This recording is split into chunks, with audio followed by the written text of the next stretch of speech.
మన భూగ్రహానికి అడవులు ఊపిరితిత్తు వంటివి. ఎందుకంటే మనం విడుదల చేస్తున్న కార్బన్ ఉద్గారాలు అంటే కార్బన్ డయాక్సైడ్ని అవి తీసుకొని మనకి స్వచ్ఛమైన గాలిని అందిస్తున్నాయి. అడవులను విచక్షణారహితంగా నరికేయడం వల్ల ఎన్నో దశాబ్దాలుగా మనం ఎంతో అటవీ సంపదను కోల్పోయాం కాదు, ఎంతో అటవీ సంపదను దోచుకున్నాం.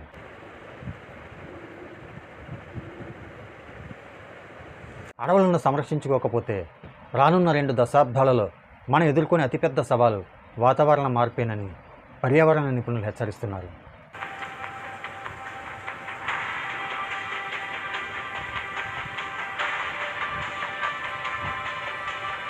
మనం ఎలా ఊహించుకుంటే ఈ భూగ్రహం అలా మారుతుంది. మనమంతా సమిష్టిగా కృషి చేస్తే మనం మన పొడమిని కాపాడుకో